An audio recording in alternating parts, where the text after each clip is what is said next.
नाज़रीन अस्सलाम वालेकुम। नाज़रीन, इससे पहले भी मैं एक से ज़्यादा प्रोग्राम में कह चुका हूँ कि सियासत का हुस्न या सियासत की पेचीदगी ये है कि जो कुछ कहा जाता है वो ज़रूरी नहीं कि उसका हकीकत से ताल्लुक़ हो। जो कुछ भी सियासत में कहा जाता है, दाएं बाजू से कहा जाए, बाएं बाजू से कहा जाए, एक तरफ से कहा जाए या दूसरी तरफ से कहा जाए, उसे समझने की, डायसेक्शन की और तशरीह करने की बहुत ज़रूरत होती है। डस्का और सियालकोट के इलेक्शन के हवाले से अपोजिशन बहुत कुछ कह रही है, लेकिन जब हम एदाद व शुमार को देखते हैं तो हमें एक मुख्तलिफ़ किस्म की हकीकत नज़र आती है और ये मीडिया की ज़िम्मेदारी है कि आवाम को, सुनने वालों को उस हकीकत को समझने के लिए भी मदद करे। सबसे पहले मैं आपको सुनाता हूँ कि इस इलेक्शन के हवाले से एक बार फिर मोहतरमा मरीम नवाज़ साहबा ने क्या कहा जब वो ये कहती हैं कि उन्हें महज 20 पोलिंग स्टेशंस के ऊपर री इलेक्शन मंजूर नहीं है, बल्कि पूरे हल्के में इलेक्शन होना ज़रूरी है। मैं 20 हलकों का या 20 पोलिंग स्टेशंस का किस तरह से मान लूं रीपोल? मुझे तो पूरे हलके का, मेरे पूरे डस्का का वोट छीना गया। हम कैसे मान लें उसको? हम नहीं मान सकते। पूरे डस्के का इलेक्शन दोबारा होगा, बल्कि जो भी जिम्मेदारान हैं, चाहे वो IB के ऑफिसर्स हैं, चाहे वो किसी और इदारे के ऑफिसर्स हैं, चाहे वो PTI के ऑफिस होल्डर्स हैं, और चाहे वो चीफ सेक्रेटरी हो, चाहे वो वज़ीर आला पंजाब हो, या जो भी हो, उन सबको के खिलाफ एक्शन लिया जाए। लेकिन कानूनी माहिरीन से जब हम बात करते हैं, आपने मरीम नवाज साहिबा को तो सुना कि वो कह रही हैं कि पूरे के पूरे हल्के में इलेक्शन करवाने की ज़रूरत होगी, लेकिन जब हम कॉन्स्टिट्यूशनल और कानूनी माहिरीन से और इलेक्शन कमीशन के जो पुराने अफसरान हैं उनसे बात करते हैं तो हमें समझ आती है कि पूरे हल्के में शायद ECP इलेक्शन ना करवा सके, और उसकी वजह यह है कि उसके पास जो एप्लीकेशन आई थी वो महज 20 या 23 पोलिंग स्टेशन के हवाले से आई थी। अब वो जो एदाद व शुमार की कहानी है कि शायद प्रोड्यूसर साहब वो टेबल आपको स्क्रीन पे दिखा सकें, इस टेबल को समझना जो है वो बहुत ज़रूरी है। जब हम NA 75 सियालकोट के 2018 का जो जनरल इलेक्शन है उसके एदाद व शुमार को हम देखते हैं तो हम देखते हैं कि जो PMLN के उस वक़्त कैंडिडेट थे इफ्तिखार हसन शाह साहब, उनके पास तकरीबन 1 लाख से ज़्यादा वोट था, और उनके जो हारने वाले उस वक़्त अली असद मली थे उनके पास 61,000 वोट था, और यूँ 40,000 से ज़्यादा वोटों की लीड थी और फ़र्क था। लेकिन इस वक्त जो एदाद व शुमार हमारे सामने आए हैं, अगर हम उन 20 पोलिंग स्टेशन को जो मतनाज़े हैं, जो कॉन्ट्रोवर्शियल हैं, जिनमें ज़्यादा से ज़्यादा भी 18-20 हज़ार वोट है, हम उन्हें अलग भी कर दें, तो जो एदाद व शुमार हमारे सामने आए हैं वो ये हैं कि अली असद खान ने बाकी तमाम जो 340 यानी पोलिंग स्टेशन हैं उसमें तकरीबन 94,000 वोट से ज़्यादा वोट लिया है, जबकि सईदा नौशीन इफ्तिखार साहिबा जो हैं उन्होंने 97,000 से ज़्यादा वोट लिया है। सो लीड जो है वो सिर्फ इस वक्त हमें कोई 2-3 हज़ार वोटों की नज़र आती है। इसका मतलब है कि अगर बर हकीकत पूरे के पूरे सियालकोट के इस हल्के में NA 75 में भी इलेक्शन करवा दिया जाए, और उसके बाद अगर तहरीक इंसाफ 5, 6, 7, 8 हज़ार वोटों से हार भी जाएगी, तो PMLN का जो बयानिया है वो पूरा नहीं होगा। तो इस वक्त जो जंग हो रही है वो दर हकीकत NA 75 की जीत की जंग नहीं हो रही, बल्कि एक बयानिए की जंग हो रही है। एक और एदाद व शुमार भी आपको दिखाता जाऊँ स्क्रीन पे ताकि सूरत हाल को समझने में आपको मदद मिल सकती है। ये है PP 51 जो गुजरांवाला के एदाद व शुमार हैं, जहाँ पे 2018 में जो लीडिंग कैंडिडेट थे शौकत मंजूर चीमा साहब जो PMLN के MPA थे, उस वक्त उनके वोट थे तकरीबन 60,000, और जो रनर अप थे PTI के शबीर अकरम साहब, उनके वोट कोई 16,000 के कुछ ज़्यादा थे। यूँ 40,000 से ज़्यादा वोट्स का डिफरेंस था। और अब हम देख रहे हैं कि यहाँ पर एक बार फिर PMLN की तलत महमूद जीती तो हैं, बेगम तलत महमूद जीती हैं 53,000 कुछ वोटों से, अंदाज़न 54,000 वोटों से, लेकिन PTI के चौधरी यूसुफ जो हारे हैं उनके भी 48,484 वोट हैं, और यूँ लीड जो है वो 5,000 या 5,000 वोटों से भी कम है। इसमें साफ पता चलता है कि हुक्मरान जमात को इन बाई इलेक्शंस में, इन कॉन्स्टिट्यूंसीज़ में पेनिट्रेट करने का मौका मिला, और वो बात बिल्कुल कॉमन सेंस की है, बिकॉज हुक्मरान जमात जो मुख्तलिफ पोलिंग कम्यूनिटीज़ और कॉन्स्टिट्यूंसीज़ होती हैं उनको नौकरियां दिला सकती है, उनके कोर्ट कचहरी के मसले हल कर सकती है, और इस वजह से हुक्मरान जमात का बाय इलेक्शंस के अंदर असर रसूख होता है।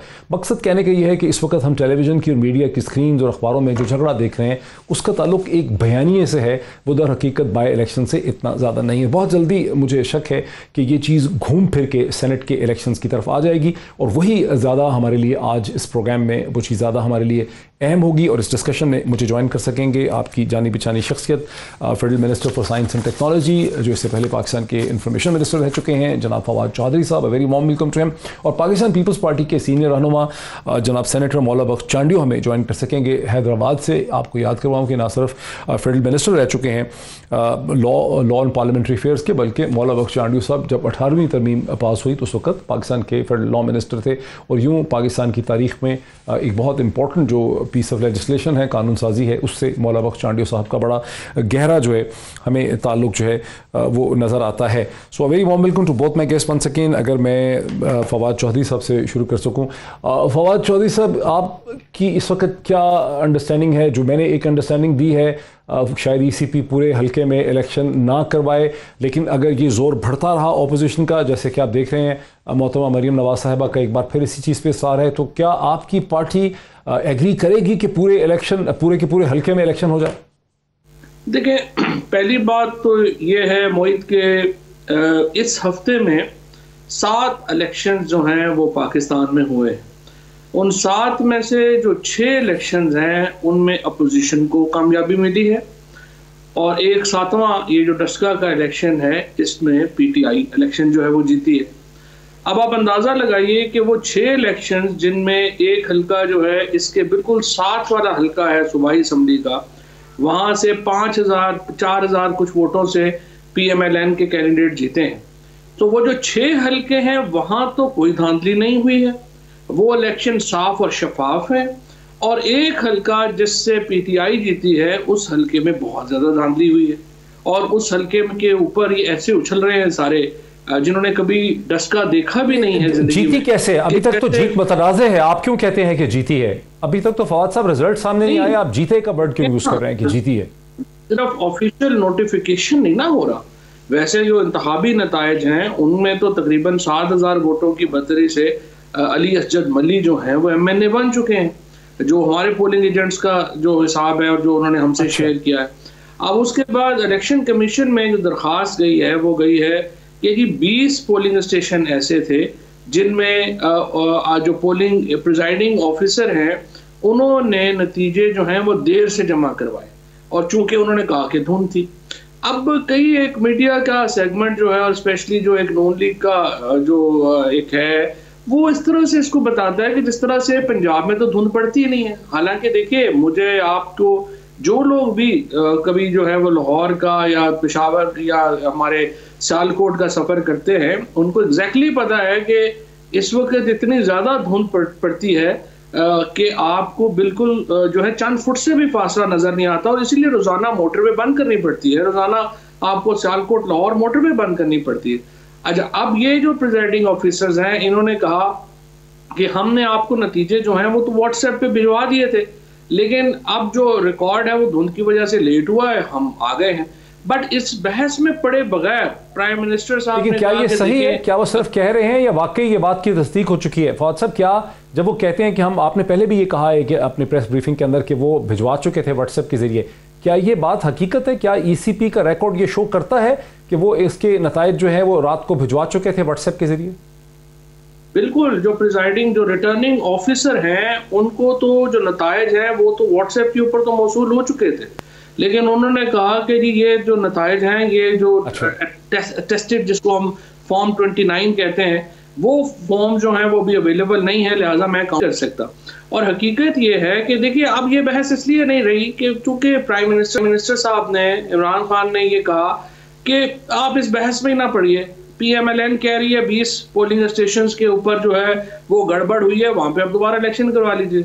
जब इमरान खान ने कह दिया कि इलेक्शन करवा दीजिए, अगले दिन नून लीग ने यू टर्न ले लिया और कहा नहीं, वो 20 पे नहीं, अब तो हम पूरे हल्के के ऊपर इलेक्शन चाहते हैं।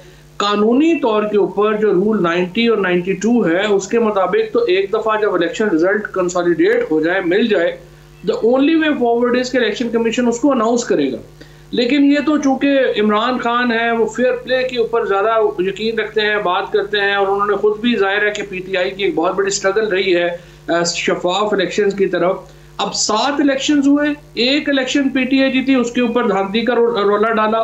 20 पोलिंग स्टेशन का कहा, हमने कहा 20 पोलिंग स्टेशन पे इलेक्शन करा लें, और अब फिर उससे मुकर रहे हैं। यानी इनका तो कोई दीन ईमान ही नहीं है ना, जो आप बात करेंगे उसके ऊपर ही मुकर करेंगे। मौलाना बख्श चांडी साहब के मेन टॉपिक हमारा ये नहीं होगा, हम जाना चाहेंगे सेनेट की तरफ और लार्जर, क्योंकि आपका ताल्लुक वैसे भी पीपल्स पार्टी से है और पीपल्स पार्टी कंटेस्टेंट नहीं थी सियालकोट के अंदर, डस्का के अंदर, लेकिन आपकी पार्टी की इस पे पोजीशन है क्या? बिकॉज हम जब एदाद शुमार हम देख रहे हैं अब तक जितने भी बाई इलेक्शंस के आए हैं, तो बहुत हमें बात बड़ी वाज़ेह तौर पर नज़र आती है कि पीटीआई ने लीड को कम किया है, जीत वो नहीं रहे, लीड को उन्होंने कम किया है। और ऐसा लग रहा है कि जो इस वक्त जंग हमारे सामने सियालकोट में हो रही है वो दर हकीकत एक बयानिए की जंग है, एक नैरेटिव की जंग है, वो हल्के की जंग नहीं है। आपकी पार्टी का इस पर क्या मौक़िफ़? पार्टी का मौक़िफ़ तो पार्टी के मरकज़ी इंफॉर्मेशन सेक्रेटरी बता सकेंगे, लेकिन मैं एक सियासी कारकुन या पीपल्स पार्टी कारकुन की हैसियत में ये कहना चाह रहा हूँ कि जो प्रेस रिलीज इलेक्शन कमीशन ने निकाली है, क्या वो इस हुकूमत की नाअहली के लिए काफ़ी नहीं? क्या हुकूमत की नाअहली इसके बाद भी कोई और सबूत चाहिए? इस इलेक्शन में धांधली का कोई और सबूत भी हो कि इलेक्शन कमीशन कहे कि हम बेबस थे, ये ना हुआ वो ना। इलेक्शन के नताइज भी धुन से मुतासर होंगे, इलेक्शन के नताइज भी अफसरों के रवैयों से मुतासर होंगे, तो फिर इन्होंने तो पूरे इलेक्शन के अमल को ही मुतनाज़ा बना दिया है। अब किसको इस इदारे के इलेक्शन इंतखाबात पर अमल होगा, यकीन दहानी होगी? आपने वो प्रेस रिलीज पढ़ा है? हमने डीआईजी से बात करनी चाहिए, डीआईजी ने नहीं की। एसपी से बात करनी चाहिए, एसपी ने बात नहीं की। पोलिंग की तब्दीली आई है, 20 पोलिंग स्टेशन पे शक शुबात है। इन्होंने तो पूरे इलेक्शन के अमल को ही नाकाम बना दिया है, बेएतमाद कर दिया है। मैं नहीं समझता हर शोबे में इन्होंने किस शोबे में अहलियत का मुजाहरा किया है। लेकिन जो चांडी साहब जो आप कह रहे हैं ये तो फिर बयानिए की बात आ गई ना, ये तो आप एनालिसिस चांडी साहब, ये तो जो आप कह रहे हैं चांडी साहब, ये बयानिए की बात आ जाती है कि आप इसमें से ये नतीजा अखज़ कर रहे हैं। जो एदाद शुमार है वो एदाद शुमार तो ये दिखाते हैं कि लीड बड़ी कम है। अगर आप दोबारा भी हल्के में इलेक्शन करा दें और पीटीआई 2000 से हार भी जाती है, अभी वो कहते हैं हम 7000 से जीत रहे हैं, तो उससे तो लार्जर पॉलिटिक्स पे कोई फर्क नहीं पड़ेगा। चांडी साहब, मेरी गुजारिश छोटी चीज से ही आप बड़ी का अंदाजा लगा सकते कि सूरत हाल है क्या। इलेक्शन में इलेक्शन कमीशन का रवैया देख लें और हुकूमत का देख लें। वफाकी हुकूमत है वो कितनी बेबस नजर आ रही है, तो हमारे खर्चा तो सब दुरुस्त है। मैं ये इसमें बयाने की बात नहीं, अगर फिगर बता भी दूं, फिगर पर बहस करें तो बेमाना हो गए ना। वो तो जब एक अमली मुतनाज़ा बन जाए तो फिर एक हल्के के फिगर्स पे मेरी जान बात क्या करने की। इनकी नाअहली है और कुछ भी नहीं है। फौज चौधरी साहब, ऐसा लगता है कि ऑपोजिशन जो है वो डस्का यानी 75 के इलेक्शन को पूरे इलेक्टोरल प्रोसेस के साथ उसको जोड़ रही है, और आपकी पार्टी का जो स्टैंड है एक फेयर प्ले का या ट्रांसपेरेंट इलेक्शन का, उससे उन्होंने एक मतनाज़े कर दिया है, उससे उन्होंने उसके ऊपर एक सवालिया निशान खड़ा कर दिया। नहीं, मुतनाज़े नहीं किया, मुतनाज़े करने की कोशिश की है। देखिए, पीएमएलएन और पीपल्स पार्टी किस मुंह से धांधली की बात करेंगे?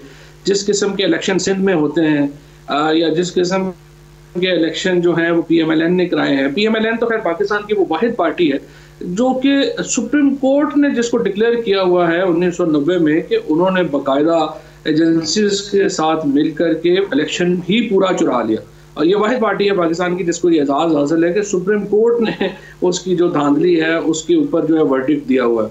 इसी तरीके से जो इलेक्शन ये पीटीआई ही है जिसमें जब इलेक्शन होते हैं, फ्रेंकली इससे पहले तो ये था पिछली हुकूमतों में कि ज़िमनी इलेक्शन लड़ने का क्या फ़ायदा है, जीतना तो हुकूमत नहीं है और आप ऐसे ही अपने पैसे भी ज़ाया करें और एक पूरा इलेक्शन प्रोसेस में मेहनत भी करें, क्या ज़रूरत है। तो लोग तो इलेक्शनों में इंटरेस्टेड ही नहीं हुआ करते थे। पता था जी सिंध से पीपल्स पार्टी ने जीत जाना है, यहाँ से जो है नून लीग ने जीत जाना है जिनकी हुकूमतें थी। ये पहली बार हुआ है कि जब पीटीआई इलेक्शन लड़ती है तो लगता है कि हुकूमत तो कहीं नजर ही नहीं आती। डस्का के इलेक्शन में आप देखिए कि कितने वहाँ पे लोकल गवर्नमेंट के फंड्स पड़े हुए थे तकरीबन 1 अरब रुपए के। अगर हुकूमत चाहती तो 3 महीने पहले 4 महीने पहले तमाम डस्का में बड़ा तरक्याती कामों का सिलसिला शुरू हो जाता। खुद जब मैं ज़िमनी इलेक्शन लड़ा 2016 में तो आखिरी 2 हफ्तों में 50 करोड़ रुपया मेरे हल्के में बांट दिया गया। डीसीएसपी मेरे जो मुखालिफ उम्मीदवार थे उनके जलसे जो हैं वो मैनेज करवाया करते थे, कुर्सियां भी उनको ला के दिया करते थे और तमाम एक पूरी जो हुकूमत है पंजाब थी उसके एमएनए एमपीएस हर यूनियन काउंसिल में घुसे हुए थे, कैंपेन्स कर रहे थे। ये जो सूरत हाल है ये यकसर मुख्तलिफ है उन हुकूमतों से पीपल्स पार्टी और PMLN की हुकूमतों के ज़िमनी इलेक्शन से। अब तो जो PTI का उम्मीदवार इलेक्शन लड़ता है उसको पता होता है कि अपने सर पे लड़ना है, कोई उसको जो है ना फंडिंग जो है वो उसके मुंह खुलते हैं, ना ही उनके ऊपर जो है वो ज़िली इंतज़ामिया इतनी मेहरबान होती है, और वो इलेक्शन एक फ्री एंड फेयर इलेक्शन होता है जो नजर आता है। और इस तरह से इसलिए मैंने आपको मिसाल दी, 7 इलेक्शन हुए, 6 इलेक्शन चांडियो साहब का भी इस पे जी चांडियो साहब एक कुछ सवाल एक ये भी उठ रहा है कि क्या वजह है, वो क्या डायनामिक्स है, वो क्या हिसाब किताब और मैथमेटिक्स है जिसमें पीपल्स पार्टी तमाम ज़मीनी इंतखाबात सिंध में जीत लेती है, क्या वजह है किसी और के जीत के चांस का इम्कान भी नहीं हो पाता? पीपल्स पार्टी की कारकर्दगी की क्या सवाल है? अगर किसी और सूबे में किसी पार्टी की फतह की बात चलेगी और उसकी कारकर्दगी की, आप आ जाए मेरे से रूबरू इधर ही सवाल जवाब करें तो मैं आपको बता दूंगा। ये सिर्फ ये डिस्का विस्का की बात नहीं है, बात यह है PTI के लोगों को परेशान कर दिया है, लोगों का जीना अजीर्ण कर दिया है, महंगाई की कयामत देखें, गरीबों का जो हाल है। PTI ने दिया क्या है अवाम को? वजीर आज़म ने अपना कारनामा कौन सा बताया है सवाए मुखालफिन को गालियां देने के? उसने ये नहीं किया। भाई आपने क्या किया वो बताएं ना। हम पर मजाक करना तंज करना आसान है। दिया क्या है आपने पाकिस्तान के लोगों को? इतने अरसे में क्या बताएंगे लोगों को? सवाए झूठ के, सवाए झूठी दवाओं के, सवाए मुखालफिन को गालियां देने के। ये भी मुखालफिन ने किया। ये तो आपने क्या किया जनाब? आप तो बताएं आपने अवाम को क्या दिया है? आपने बिजली का वादा किया वो पूरा किया है या हर रोज महंगाई कर रहे हैं? आपने चीजों के सस्ते होने की बात की, हर दौर महंगाई है। ऐसा कोई वजीर आज़म नहीं है पाकिस्तान में जो महंगाई की तारीफ करे, जो महंगाई को मजबूरी बताए, जो महंगाई को अपने कंट्रोल से बाहर। चौधरी साहब को जवाब देने दीजिए ब्रेक से पहले बहुत जल्दी। देखिए जी, ये तो चौधरी साहब इसका क्या जवाब, जो सवाल रेज करते हैं चांडियो साहब की? वो देखिए हर एक देख रहा है कि सिंध में क्या कारकर्दगी है। ये तकरीबन एक कशरा हो गया है सिंध में पीपल्स पार्टी की हुकूमत को। यार फवाद भाई ऐसी बातें ना करें, ऐसी बातें ना करें। बाकी देख लें इसी तरीके से जो महंगाई जल्दी है, आप भी जान छुड़ाने की कोशिश करेंगे फवाद भाई, आप भी जान छुड़ाएंगे जल्दी। नहीं, इशू ये है कि ये जो सारी इस वक्त एक सिचुएशन जिसका हमें सामना है उसकी जो जिम्मेदार है वो तो एक डेकेड ऑफ डार्कनेस है, जिसमें 5 साल पीपल्स पार्टी की हुकूमत थी, 5 साल PMLN की हुकूमत थी, और 10 साल की एक बुराइयां हैं जिसको जड़ से उखाड़ने और इंशाल्लाह उसको जब चीजें बेहतर हो रही हैं और इंशाल्लाह बेहतर होंगी। लेकिन असल बात यह है जो मैंने आपको अर्ज किया, इलेक्शन सिंध में जो होता है और जो पंजाब में होता है या खैबर पख्तूनख्वा में होता है उसमें बहुत फर्क है। सिंध का इलेक्शन जो लोग पहले तो वो डराए जाते हैं, धमकाए जाते हैं। अलीम आदिल शेख का आप देखिए वहां पे क्या हाल हुआ है। सो वहां पे तो एक गुंडागर्दी की जो है वो सियासत है। पंजाब और KP में तो ऐसा नहीं है। तो ये बुनियादी फर्क है इस वक्त ज़िमनी इलेक्शंस के नताइज में, जहां पर एक तरफ धौंस धांधली और पैसा जो है वो हुकूमत लगाती है और दूसरी तरफ हुकूमत बिल्कुल न्यूट्रल होकर खड़ी होती है।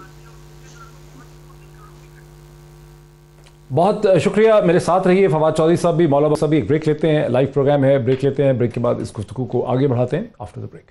नाज़रीन वेलकम बैक। मुझे पाकिस्तान पीपल्स पार्टी के रहनुमा जनाब मौला बख्श चांडियो साहब ज्वाइन कर रहे हैं हैदराबाद से, और पाकिस्तान तहरीक इंसाफ के रहनुमा federal minister science and technology जनाब फवाद चौधरी साहब भी ज्वाइन कर रहे हैं। और जाहिर है कि जब दोनों PPP और PTI के लीडर हमारे साथ हैं तो एक कंपैरेटिव एनालिसिस की बहस भी छिड़ गई है कि सिंध में क्या हो रहा है और वफाक में क्या हो रहा है, पीपल्स पार्टी क्या कर रही है, PTI क्या कर रही है। हुस्न इत्तफाक है कि अब से चंद घंटे पहले पाकिस्तान पीपल्स पार्टी के चेयरमैन जनाब बिलावल भुट्टो ने PTI की तर्ज हुकूमत के हवाले से क्या कहा, वो ज़रा सुन लेते हैं। हमारा PTI का एतराज ये है कि वो शुरू दिन से कोई जमहूरी रवाया रखते हैं, ना वो जमहूरी तरीके से कोई हल निकालना चाहते थे। वो सिर्फ और सिर्फ अपनी मर्जी के लिए गेम के दरमियान गेम के प्रोसेस में आप गेम लड़ रहे हो उस वक्त वो रूल्स चेंज करना चाहते थे अपना फायदा के लिए। जब उनका हार आप नजर आ रहे हैं, वो हर उनका परेशानी आपके सामने है, उनका भकलाट आपके सामने है। वो हर दूसरा दरवाजा खटखटा रहे थे कि हमें कोई गैर जमहूरी सपोर्ट मिले। इंशाअल्लाह ताला उनको कोई गैर जमहूरी सपोर्ट नहीं मिलेगा, उनको अवाम की ताकत पे ये इलेक्शन लड़ना पड़ेगा। नाज़रीन, आपने बिलावल भुट्टो साहब को सुना, जिनका कहना है कि तहरीक इंसाफ की हुकूमत पे हमारा बुनियादी एतराज़ ये है कि जमहूरी ना तो तरीका है, ना जमहूरी इक़दार और रवायात पे ये बिलीव करते हैं। अब हम आपको दूसरा टुकड़ा सुनाते हैं जहाँ आयशा हलीम आदिल, जो हलीम आदिल साहब जो हैं, जो उनकी साहिबजादी हैं, जो लीडर ऑफ द अपोजिशन है सिंध में, उनका क्या डिस्क्राइब करना है अपने वालिद की गिरफ्तारी के हवाले से। पिछले वीक में मेरे फादर के ऊपर 3 असैसिनेशन अटैम्प्ट्स हुए। सबसे पहले 16 फरवरी को उनकी गाड़ी के ऊपर फायरिंग हुई और हलमिया ये है कि उनकी गाड़ी पे फायरिंग हुई, उनकी गाड़ी पे बुलेट्स लगी, उनके ऊपर अटैक हुआ और FIR भी उनके अगेंस्ट दर्ज हुई और उनको पुलिस कस्टडी में ले लिया गया। उसके बाद पुलिस कस्टडी के अंदर सबसे पहले उनके रूम के अंदर एक जहरीला सांप छोड़ा गया और जिसकी तस्दीक वहाँ पे मौजूद DSP उन्होंने वो सांप को मारने में कामयाब हुए। उन्होंने वो मरा हुआ सांप DSP को भी दिखाया, वहाँ पे मौजूद पुलिस ऑफिसर्स को भी दिखाया और उनसे बोला कि उसकी वीडियो बनाए। जिस वक्त मेरे फादर सेंट्रल जेल के अंदर एंटर हुए, एक सिपाही उनको अंदर लेकर गया और उनके ऊपर एक मॉब ने 50-60 लोगों के मॉब ने अटैक किया। हमें ये भी रिपोर्ट्स मिली हैं कि तकरीबन 2 बजे सेंट्रल जेल को सील कर दिया गया था और कुछ पसंदीदा पीपल्स पार्टी से एफिलेटेड लोग जो क्रिमिनल्स अंदर थे ऑलरेडी, पीपल्स पार्टी एफिलिएट्स थे जो, उनको बाहर आते हुए बुलाया गया और जैसे ही ताकि जब इनके पापा के ऊपर अटैक हुआ, ना कोई बचाने वाला हो, ना कोई रोकने वाला हो, ना कोई बचाने वाला हो, ना कोई इस चीज़ की तस्दीक करने वाला हो, ताकि कोई एविडेंस ना हो। जो वीडियो रिलीज़ की गई है सिंध गवर्नमेंट की तरफ से, उसमें देखा जा सकता है कि हलीम आदिल शेख साहब अकेले एक ऑफिसर के साथ अंदर जाते हैं और जब वो वापस आ रहे हैं तो बहुत सारे ऑफिसर्स गन भी लेके आए हैं और वो अफरा तफरी का माहौल है और वो उनको वहाँ से एग्जिट करवा रहे हैं। हम ये डिमांड करते हैं कि क्योंकि ऑब्वियसली सेंट्रल जेल है, कैमराज अवेलेबल होंगे, तो इन्होंने इनकम्प्लीट फुटेज क्यों सरेआम पे ये लोग लेकर आए हैं। वो फुटेज कहाँ है जहाँ पे उनके ऊपर अटैक हुआ, वो फुटेज कहाँ है जहाँ पे उनको मॉब ने अटैक किया, वो फुटेज कहाँ है, क्योंकि आप तो सिर्फ ये दिखाए ना हलीम आदिल शेख एंटर और एग्जिट हुए। उनको जो है B क्लास प्रिजन मिलनी चाहिए थी, लेकिन उनको उस जगह पे रखा गया जहाँ पे सजाए मौत के कैदियों को रखा जाता है, जहाँ पे टेररिस्ट को रखा जाता है, जहाँ जिसके साथ फांसी घाट होता है। उन्होंने पानी मांगा तो बोला गया कि नलके से पानी पी लें। सिंध के शहरी के साथ, एक ऑपोजिशन के लीडर के साथ ऐसा ट्रीटमेंट क्यों और कैसे पॉसिबल है? मौला बख्श चांडी साहब, ये हकीकत है कि 70 की दिहाई के बाद पाकिस्तान पीपल्स पार्टी पे मुखालफों के खिलाफ अपोजिशन के इल्ज़ामात जो हैं वो नहीं लगे हैं। 70 की दिहाई में जुल्फ़िकार अली भुट्टो के ज़माने में ज़रूर लगे, लेकिन उसके बाद ये एतराज़ात जो हैं इनका रुख ज़्यादातर पंजाब की पार्टीज़ पे रहा, PMLN पे रहा कि भी गुंडागर्दी करते हैं, मारपिटाई करते हैं। ये हलीम आदिल शेख के साथ जो कुछ हो रहा है, और जब बिलावल भुट्टो बात करते हैं जमहूरी इक़दार की, जमहूरी तौर तरीके की, इसकी क्या एक्सप्लेनेशन है जो सिंध में हो रहा है हलीम आदिल शेख के साथ? मैं आपको दावा से कहता हूँ, ये जो बेटी बात कर रही है हलीम साहब की, वो मेरी बेटी है, मेरी साहबजादी है। मुझे उनके लिए एहतराम है क्योंकि वो बेटी है। मैं उनके मुकाबले में बात नहीं कर सकता और न मैं अपनी सारी गुफ्तगू कोई उनके मद्दे मुकाबल बयान कर सकता हूँ, मुझे ज़ेब नहीं देगा। लेकिन क्योंकि बात ऐसी है जिसका जवाब देना ज़रूरी है, मैं एक भी बात को दुरुस्त नहीं मानूंगा। नामुमकिन, ये सांप निकालना, बैरकों में आना, ये बड़ी पुरानी स्टोरी है। सांप निकल आया है, सांप निकल आया है। जब भी अपोजिशन के पीपल्स पार्टी के मुखालिफ जिनका वास्ता होता है खास इलाके से, वो सांप निकाल देते हैं बैरक से। कब कहाँ सांप होता है? सांप का निकलना जेल में कोई आसान है? सांप के मारने की सजाएं कम हो जाती है, कैदी मारे मारे सांप के पीछे फिरते हैं। और दूसरे, हम पर हमला हुआ, मैं माफ़ी मांगता हूँ। मैं फिर कह रहा हूँ, मुझे बेटी के जज्बात का एहतराम है क्योंकि वो अपने वालिद के लिए कह रही हैं, लेकिन ये बातें शहर के मुखालफिन की पुरानी बातें हैं। पीपल्स पार्टी भैया कई बार होती है। मैं कहता हूँ, आपको कह रहा हूँ, मेरी उम्र देखिए, मेरा वादा, कि ये हक़ाइक़ दुरुस्त नहीं है, ये तहरीक इंसाफ पे फैलाया। सुन ले जरा। जब से बेनजीर साहब आई, उन्होंने, मैं पहले की बात नहीं कर रहा, लेकिन अपोजिशन के लिए जितनी भी ऐसी नाकाबिले बर्दाश्त बातें हो या इंतकामी कोई बात थी, बीबी ने कभी उस बात को दोहराया नहीं। बीबी ने उस सियासत का जड़ से उखाड़ के फेंका अपोजिशन के। आप देखें, बीबी के जमाने में दोनों अदवार में एक भी सियासी कैदी जेल में नहीं है, कोई सियासी इंतकाम नहीं है। पीपल्स पार्टी गई, हम पर केसेस बने, जितने केसेस हमारे खिलाफ बने आप देखें तो सही। और हलीम आदिल हमारे दोस्त रहे हैं, मेरे साथ रहे, पीपल्स पार्टी के मशीर रहे हैं, उनकी सियासत क्या है ये आप देखें तो सही, क्या ये तरीका है अपोजिशन लीडर को इस अंदाज से सियासत करनी चाहिए? ये भोंडे तरीके, ये बेकार सी बातें। यार जरा आप अपोजिशन लीडर बन गए हो तो जरा थोड़ा बुलंद होकर सियासत करो ना। मुझे ये हो रहा है, मुझे कुछ नहीं हो रहा। लेकिन चांडिया साहब, अपोजिशन लीडर अगर गैर जिम्मेदाराना तरीके से बात करता है तो उसकी सजा ये तो नहीं हो सकती कि इस तरह से जेल में ही वो बंद हो जाए कई दिनों के लिए। मतलब वो बदतमीजी करते होंगे, गलत तरीके से बात करते होंगे, तमीज से बात करते, लोगों को चैलेंज करते, यही इल्जाम हो सकता है। आप दुरुस्त कह रहे हैं, आप दुरुस्त कह रहे हैं, आप दुरुस्त करते हैं। सियासी मुखालफिन की बात गुफ्तगू की सजा नहीं होनी चाहिए, बिल्कुल सरे से ही नहीं होनी चाहिए। ये तो भुगता है पीपल्स पार्टी ने, लेकिन पीपल्स पार्टी ने रिवायत को नहीं रखा।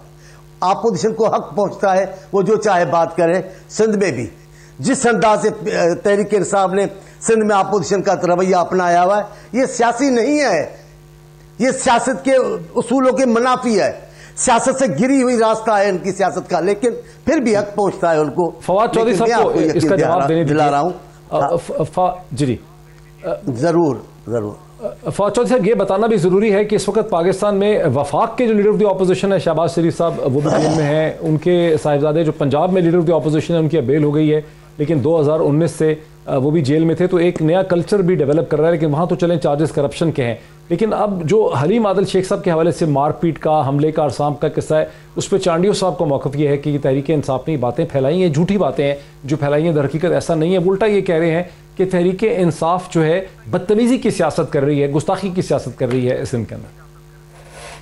दुरुस्त है। देखिए, पहली बात है कि जो शहबाज शरीफ साहब के या हमजा साहब के या नवाज शरीफ, मरियम बीबी के केस हैं, ये तो बिल्कुल ही पॉलिटिकल केसेस तो हैं ही नहीं ना, ये तो करप्शन के केसेस हैं सीधे सीधे। और पहले देखिए मोहित ये होता था 90s में, जब सैफुर रहमान को इन्होंने लगाया हुआ था चेयरमैन एहतसाब ब्यूरो, और खुद जरदारी साहब के ऊपर और बीबी शहीद के ऊपर ये मुकदमात बनाते थे, तो उस वक्त तो ये होता था कि कोई बंदा पकड़ना, उसको जो है आपने पुलिस वालों ने उसको चित्तर मारने, उसने बयान दे देना। जैसे जरदारी साहब के खिलाफ एक मंशियात का केस बनाया गया था। अब ये जो केसेस हैं ना, जो इस वक्त शहबाज शरीफ साहब जिस केस का सामना कर रहे हैं, या जो शरीफ फैमिली के केसेस हैं, बाकी इवन जरदारी साहब के जो केसेस हैं अकाउंट्स वाले, उनमें कोई ओरल एविडेंस तो है ही नहीं। वो सारे की सारी डॉक्यूमेंट्री एविडेंस है कि ये अकाउंट्स खुले, इन अकाउंट्स में से ये पैसा इधर गया, इधर से फलाने को गया, और फलाने से ये पैसा बाहर गया, और बाहर से पैसा वापस इन अकाउंट्स में आया।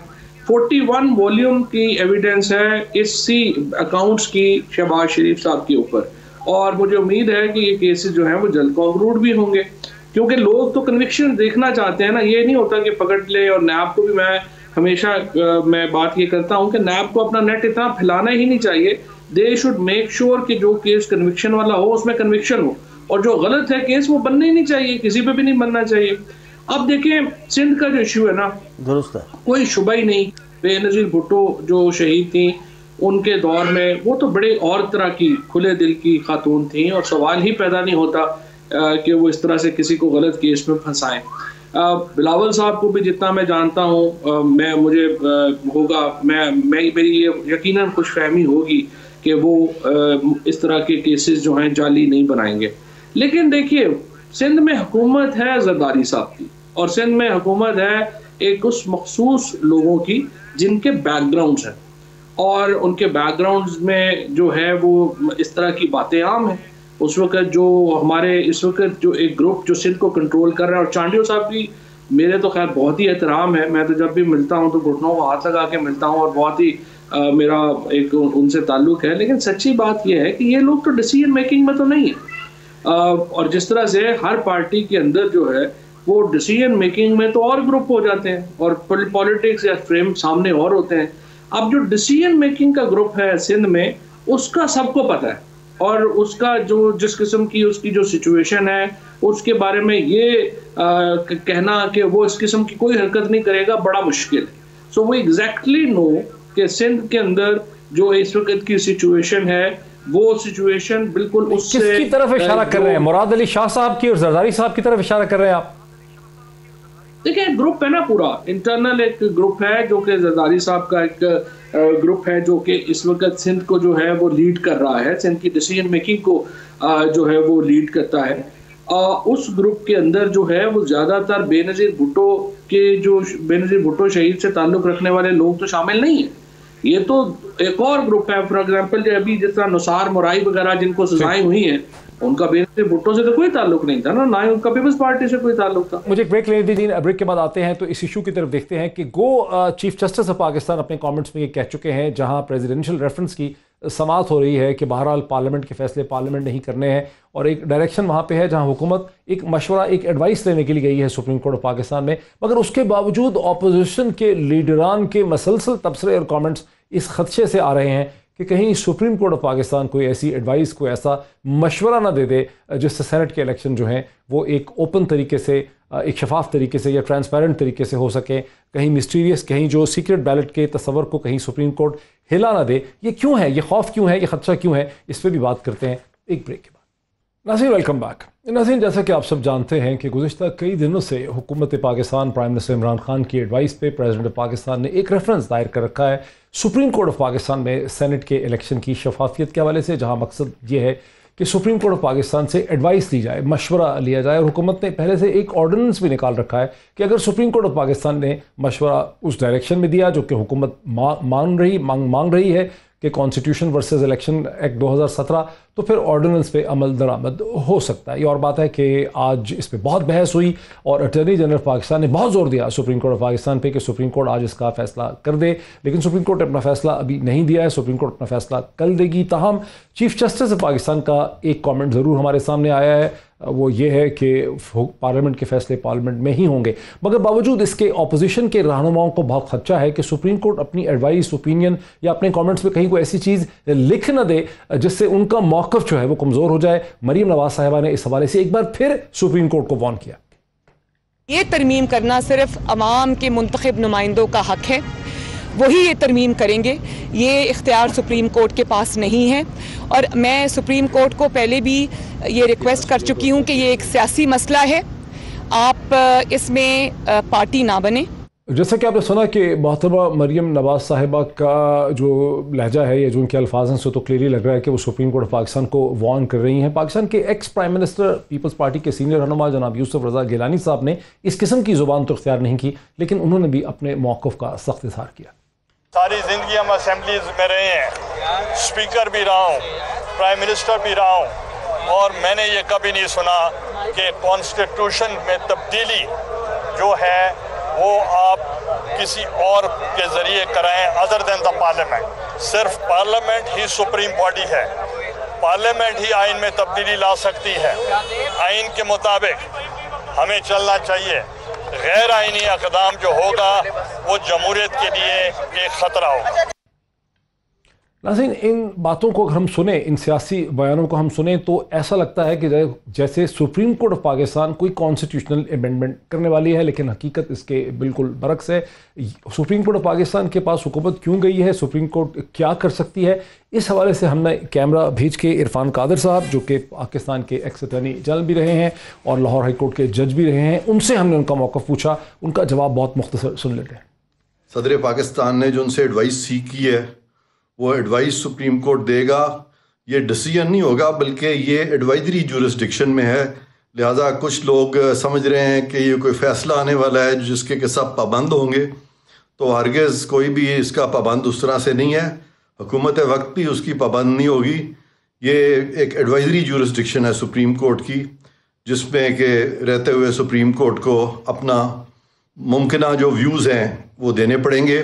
लग ये रहा है कि सुप्रीम कोर्ट कोशिश ये करेगा कि किसी तरह से ऐसे व्यूज़ दिए जाएं जिससे कि कोर्ट जो है वो किसी कंट्रोवर्सी का शिकार ना हो, क्योंकि ये फैक्ट है कि अब तक का जो कम्प्लेक्शन सामने आ रहा है इस सारे मामले का, वो तो एक सियासी टग ऑफ वॉर है हुकूमत और अपोजिशन के दरमियान। इलेक्शंस जो हैं ये सीक्रेट बैलेट से ही होंगे, और पिछले 50 साल से ये जब से ये पाकिस्तान का ये कॉन्स्टिट्यूशन जो है 73 का है, ये सीक्रेट बैलेट ही से हो रहे हैं। मुमकिना फ़ैसला है सुप्रीम कोर्ट का, उसमें कोर्ट जो है इस पॉलिटिकल टग ऑफ वॉर में कंट्रोवर्शियल होने से अपने आप को बचाएगी।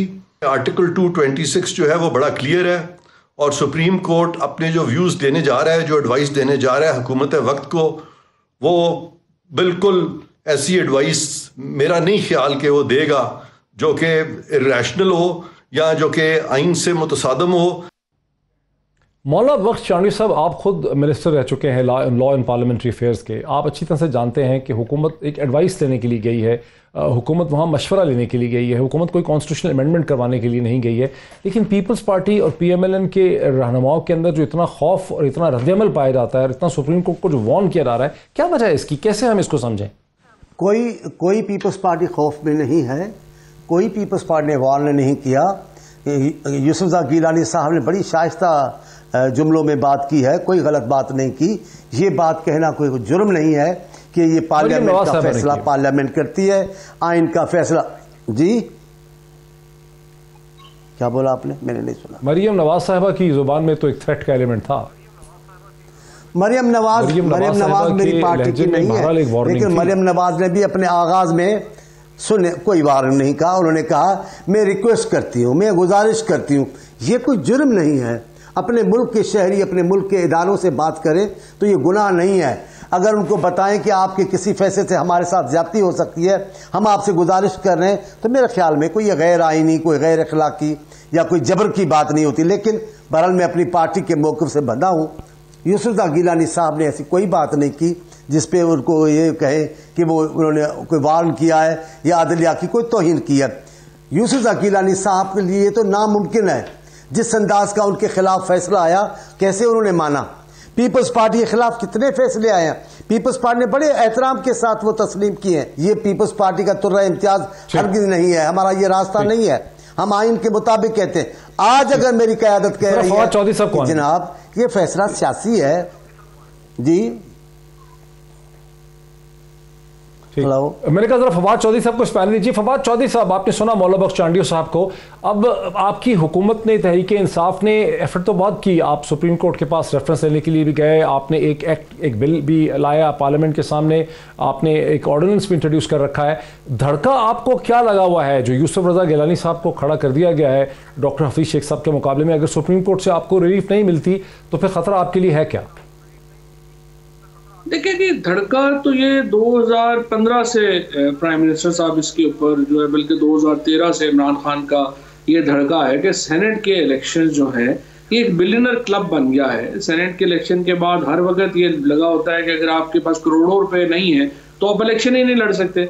ये वही सूरत हाल है जिसमें अमेरिका एक बड़े लंबे अरसे उन्होंने इसके ऊपर बात की, हिंदुस्तान में हुई और वहाँ पर उन्होंने मुख्तलिफ तरीके, अमेरिका में डायरेक्ट इलेक्शन में चले गए, हिंदुस्तान के अंदर ओपन बैलेटिंग में चले गए, ताकि सेनेट का जो इदारा है उसको बचाया जा सके।